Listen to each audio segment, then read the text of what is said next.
All right, we are joined now for Morning Kombat and CBS Sports by a woman who needs very little introduction, double gold, best judoka really in American history. That's not an exaggeration. Queen of the PFL and the official slicer and dicer, the chef, I would say, of Invicta. It's Kayla Harrison. Hi, Kayla. How are you? I'm good. How are you? I am good. So let's talk about things. First of all, I haven't had a chance to catch up with you since the Invicta process. What was the process like going with a different promotion? Forget the fight itself for just a moment. Mm-hmm. Was there any real substantive difference, or was it all, same, different, but same? Well, I mean, a couple things were different. Number one was cutting down to 145 for me. Normally I compete at 155. Right. So that was fun. And then the only other really major difference I would say is just the rules. I was allowed to elbow, as you mentioned briefly there. So that was different, but I really enjoyed, the process with Invicta. I think they're a great promotion. It was really cool to fight at the Fight Church and on an all-women's card. I thought it was pretty cool. Plus, obviously, 145 pounds has a lot of history there. Through Invicta, a lot of the top fighters have come up, so it was a good opportunity for me. I was pretty pumped about it. What was the genesis of the arrangement? Like, who made the call to get this process started? How did it work? It was not easy, for sure. I definitely have to give props to my manager, Ali, for getting it done. I basically just said to him, like, I can't go a whole year without fighting, in the prime of my career. It's unrealistic. It's not acceptable. And it's especially not acceptable because everyone else is fighting. I think it would have been different if everyone was sitting out and no one was having fights. But I'm a competitor at heart, and watching everyone else get out there and get to compete, I said, no, I've got to fight. So Ali did a really good job of figuring things out with the PFL and making it possible for me to have that opportunity. Is this something that the two organizations plan to pursue in the future, or was this like a Black Friday sale? Just get it while you can. I have one. I'm allowed to fight one more time before the season starts in April, I believe, of next year. So it's not confirmed 100% yet, but I will probably be fighting on December 18th. For Titan. We'll get to that in just a minute. That's that 145 or 150 for that? Actually, 155. 155. Okay, so your initial tweet on that was 150, but I guess I'm only assuming that because of the time constraints, you just can't get to 145. Well, a couple things. I didn't want to cut down to 145 again so close after having just done it for the first time. But I thought I could make 150 in a healthy way. But I also said 150, and I probably would have cut to 145 if I had to, but there were just no takers. No one wanted to fight. I put out a tweet saying, like, listen, if you want to fight, you want to make some Christmas money, like, let's do it. And not a single girl. So, yeah. But, well, that's not true. One girl has said yes at 155. So hopefully that's going to get done. Well, if there is a chance that gets done, when do you expect that to be made formal? I was hoping to make it formal by the time I talked to you today, but I haven't heard anything. That means here's the good news. That means right after this interview, when it's over, someone will call you and tell you it's official. I guarantee it. 100% how it works. All right. We'll keep our eye on that. Let's back up a little bit. So the process to get to 145, did you hire a nutritionist? Was it as difficult as you thought it would be? Walk me through it a little bit. No, I didn't hire a nutritionist. I think in the future I will, just to have a little more expertise and knowledge on my side. But I haven't fought all year. I haven't fought in 11 months. I have other responsibilities now, financial responsibilities. So I didn't really feel it necessary to justify spending the whatever money. I'm very frugal, so I didn't find yes, I know. We talk about this. But go ahead, sorry. So I did not find it necessary to spend that money on a nutritionist. To me, it's pretty simple. You got to be disciplined. You got to be, a professional about what you eat, just like you are about when you train and how you train. So obviously I could just control my portions. I ate super clean. I ate similar to how I eat when I fight 155, just controlled the portions a little bit more. And I got to fight week at about 153. And then I had talked to other fighters and other, I guess, weight cutting pros about kind of what the best method would be to get that last bit of weight off.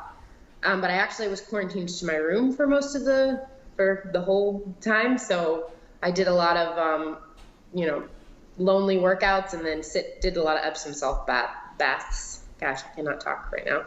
And that last day and a half sucked, but it wasn't as bad as I thought it was. I thought I was going to be really, really, really miserable. But I was okay. For folks who may not know, what weight did you compete in, or when you got your gold medals? What weight was that for judo? 172 pounds. How much? 172 pounds. 172. Wow, quite the difference. How do you feel physically as an athlete? Well, you're only at 145 for a short amount of time. So let's say however much you balloon back up to, 155-ish, right? Actually, I weighed myself the next day before heading to the arena, and I was like 162. So really not that different, I guess, huh? No. I was probably the exact same as when I go into the cage at 155. I did feel a little like my body felt swollen, like my fingers felt swollen, my feet felt swollen, and I didn't like that. So I'm going to have to make some adjustments if I ever when I fight 145 again, just with about how I think the recovery process, which I think, again, will be a good reason to bring a nutritionist on board and hopefully just rehydrate and recover in a more educated way, because I was just drinking and eating. To what extent is I'm not sure how to ask this exactly, but what is your athletic profile now versus at 170 and some change when you were doing judo? Oh my God, I look totally different. I mean, you can look at pictures of me. I mean, it takes weight to move weight, right? So I was puffier. I feel like way puffier in my judo career. And I think that also just comes with the workouts. Like, you're here, you're pulling, you're grabbing a gi, everything's kind of tight and short, explosive movements, versus in MMA where it's like you have to be long, you have to be able to, throw punches. And those workouts when I first started MMA changed my body pretty quickly. Like I immediately started leaning out and then losing some of that puffiness. I mean, I walked around probably about 170. I never cut weight for judo, so I walked around about 170-ish. And then when I started MMA, I got down to 165, but eating whatever I wanted, just hanging out there. But my body composition changed, I feel like, dramatically, just from like this kind of puffier, like thicker person to a little, I know people don't think I'm lean, but for me, I was lean.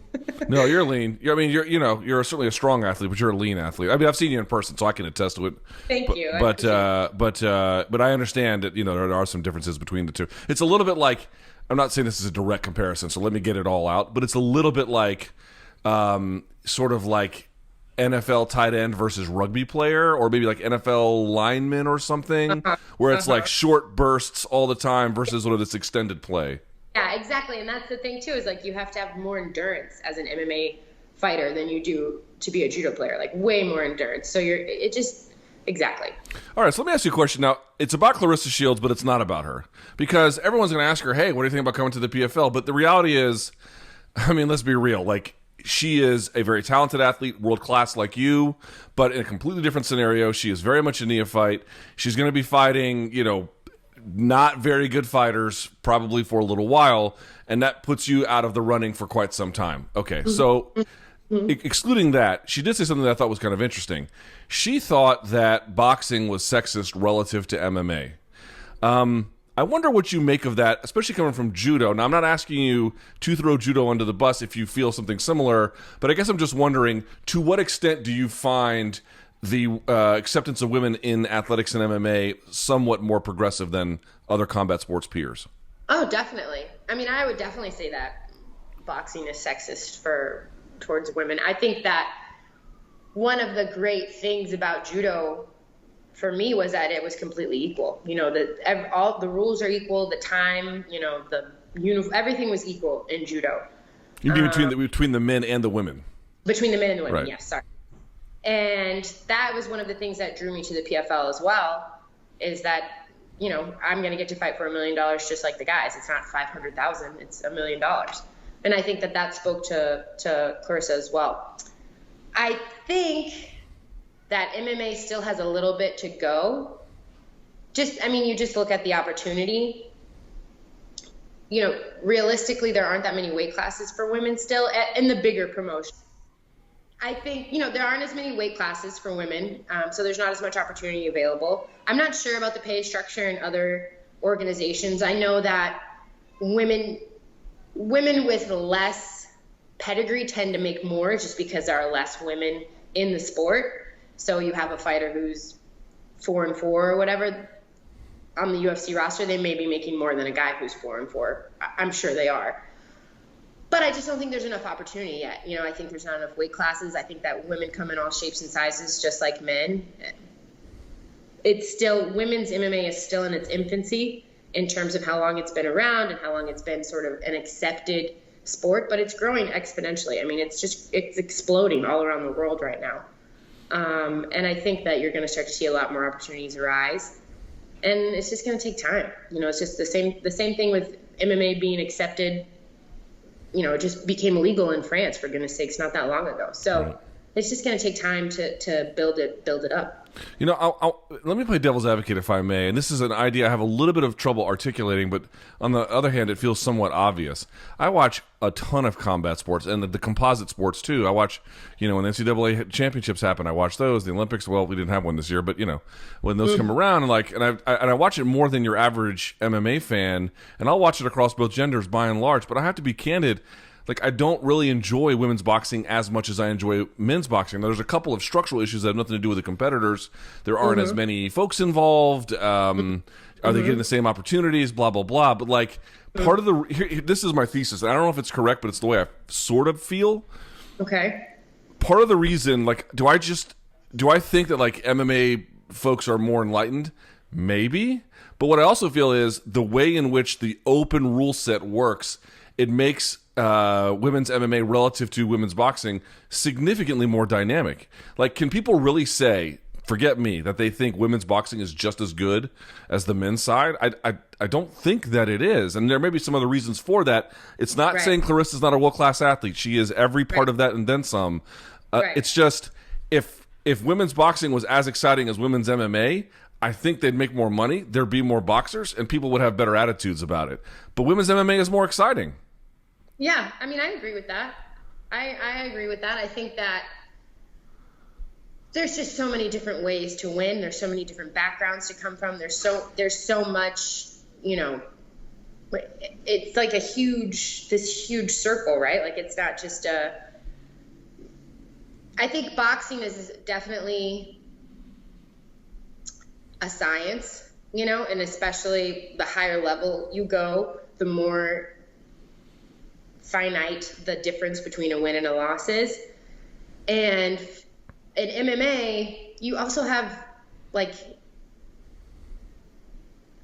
just so much opportunity for excitement. You could have someone who's a world-class striker, but if they come in and they face a grappler, you don't know what's going to happen. Are they going to get knocked out, or are they going to get taken down? Are they going to get kicked in the head? that's why MMA is the best sport in the world. There's just, you never know what the heck's going to happen. You could have,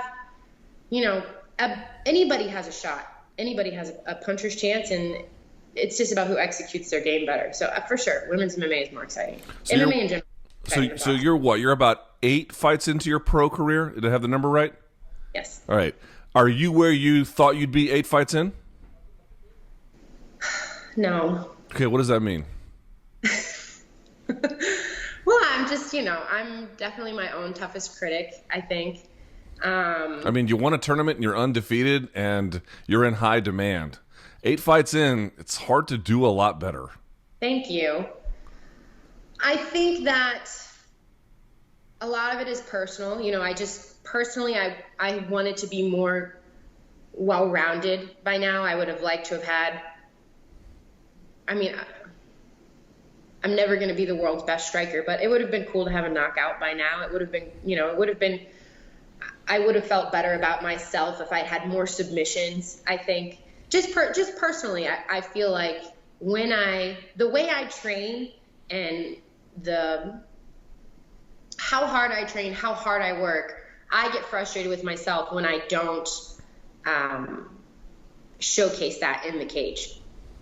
But I also have to remember, like, what is my background? What is my strength? It's grappling. And when you get in a cage, like, the object is to win. So however I win, which is most likely going to be grappling, is what I need to do. You know, you don't see Khabib going out there and, like, I mean, he does strike really well. I mean, you see him. Right, but that's not how he wins, right? Right, that's not how he wins. And at the end of the day, I have to go to what is going to make me comfortable and what I have to win. That's it. So, but I just want to be a fighter. I want to be well-rounded. I want to be dangerous everywhere. I want to be not taken lightly anywhere. And I still have some work to do to prove that inside the cage. I think it's there when I'm training. I think it's there in my sparring.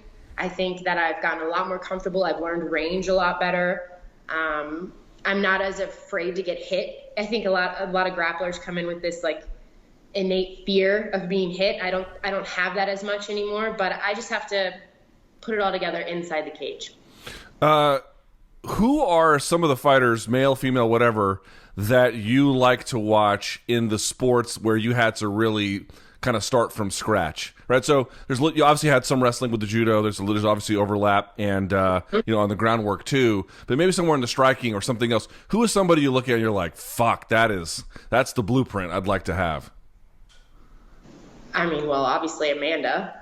Right. I actually really like to watch Valentina fight as well. I love to watch Khabib. I love to watch.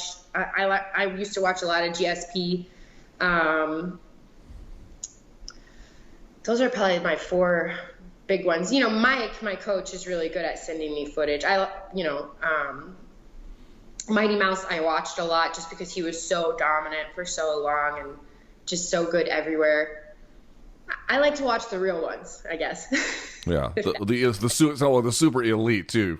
Yeah. Right. That's what I want to emulate. That's who I aspire to be like, is the super elite. Yeah, fair enough. Well, listen, 8 fights in, you got to do what you got to do. I mean, how many bus driver uppercuts are you going to have 8 fights in? You have to fight a little recklessly in some ways to get that, and that's not your MO.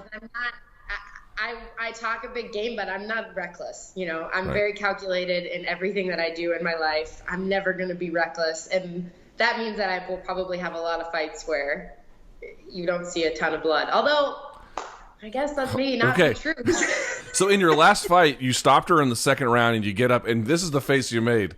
No. That's the face I make when I drop the potato salad on the way to dinner and my wife made it for me. So, what was going through your head? Well, I was shocked, I think, by how much. I don't think I'd ever made an opponent bleed before because there's no elbows in PFL. Let's be realistic. I'm not breaking anybody's nose usually. I'm just slowly beating them down until I get a submission or until the ref stops it. But I don't think I've ever inflicted a ton of damage. I used to actually get upset because I would see my opponents the next day and be like, "What? You don't have a single mark on you. How is this possible?" I thought I beat the tar out of you. But I think I was in shock because of how much blood there was. I was literally slipping in the blood. I think I was grossed out for sure. It was a little barbaric. And that moment I was like, wow. Once it was over and once my job was done, I realized oh my God. No, I think I was just disgusted. I was realizing this could happen to you, so you better keep training hard and not end up on bottom. And I did feel bad. I felt bad. I was surprised they didn't stop it after the first, just because we were literally it was like a slip and slide in there. It was gross. By the way, who paid you for that? Did PFL pay you or did Invicta? PFL. PFL. Okay, that would only make sense. I just didn't know. All right, so what is the plan? You might have this fight on the 18th. Assuming that falls through, your next scheduled fight wouldn't be till the beginning of the season of April. I'm assuming you're still going to bang the drum for January or even February at that point, right? Yeah, I'm definitely still going to look for a fight in January or February. I know that Invicta has a card in January, and I think that they would be able to find me an opponent. Hopefully. I would have to fight 145 again, most likely. So, I mean, yeah, I'm going to fight one more time no matter what. All right. I'll find him. Well, it is always good to check in with you. Congratulations on all the success. Oh, last thing. I think I talked to you and I was asking you what you were going to do with $1 million. And the answer was putting it all away and I'm going to save for this and I'm going to, all that kind of stuff. But the one thing I think you said you were going to get was like a Jeep. Did I get that? Did you get a Jeep? What did you get? Dude, I bought a Jeep like Compass, and then I actually ended up trading it in shortly thereafter because I got 2 kids, so I needed a bigger car. So now I drive a Ford Expedition. Wait, help me out. Whose kids do we have? I very recently became the guardian of my niece and nephew. So Did you really? I did, yeah. Well, I would say congratulations. That is, boy, that's a hell of a. I have one daughter, and I mean, look how great. It's unbelievable. But how old are they? Can I ask? My niece is 7, Kayla, and my nephew Emery just turned 2. Wow. So that my daughter is 20 months. Yeah. So you got one who can tie their shoes, and one that's essentially in need of a lot of help. So like when you're in Florida, do they come with you? Like how does that work? Yeah. So I became their guardian in May. Some unfortunate stuff. My mom actually had a stroke last year before my fight. She's recovering. She's doing really well, but not 100% yet. And her husband, Bob, was really doing a lot of the care. They were in my mom's custody. Right. So Bob was really stepping up and taking really, really good care of my mom and them. And then Bob very suddenly passed away in May. So my mom, just a 2-year-old and a 7-year-old is too much for my mom to handle. So they're with Auntie Kayla. Well, you know what? That's a great thing you're doing. I'm certain they will benefit from your oversight and probably all the love you have to give. And just don't throw them around yet, Kayla. They're not quite ready for it. I know that. I don't. They're teaching me. They're helping me just as much as I'm helping them. They've made my life very full. I didn't realize how empty. I mean, I would literally just go to training and come home and go to training and come home. And now I have so much more to do, which can be stressful, but it's really, it's brought a lot of joy to my life. And I feel really lucky to be their guardian. And it's scary though, right? Like it's terrifying. You as a parent, now I have so much respect for parents like that I didn't even realize I needed to have before. But I'm like, holy shit, like how do you, it's terrifying. Like you're in charge of this life and it's your job to make them strong, upstanding, like healthy, happy, loved, safe, individuals who are good citizens of the community. Like it's scary. It's really scary. It's super terrifying. Yeah. Also 2 years old, like half the time I'm like, no, don't lick the light socket. No, don't, It's like... Mine has learned how to climb chairs. So if you can climb chairs, you can get on tables. If you can get on tables, you can touch the lamps. And, it's like you can't look away for 5 seconds. He's coming in now. I can hear him. He just recently learned how to climb on chairs as well. He takes a lot of... boys are really crazy. Oh, here he comes. It's okay. It's all right. I don't remember my niece ever being this. Hi, honey. Do you want to say hi? Yeah, come say hi. They can say hi if he wants to. Come here. Are you going to say hi? Hey, little one. Hi. Can you wave? Hi. Hi, buddy. I like your blue eyes. Yeah, he's handsome. He's not shy either. It's been quite a life-changing year for me, but in all the best ways. So. Well, you know what? It's great. I took my daughter to go to the bookstore and the ice cream in the park, and she fell asleep within 30 seconds of me getting in the car. So I went and got ice cream by myself. It was wonderful. Kayla, congratulations. It's crazy how that stuff, you always have the best intentions, and then it just never goes. But you know what? It all matters in the end. Well, buddy, it was nice to meet you. Kayla, congratulations. I appreciate your time. Hope you get the fight on the 18th, but if not, I'm sure soon thereafter. Yeah. All right. Sounds good. Bye. Say bye. Can you say bye? Bye. Very good. Very good. Bye, buddy.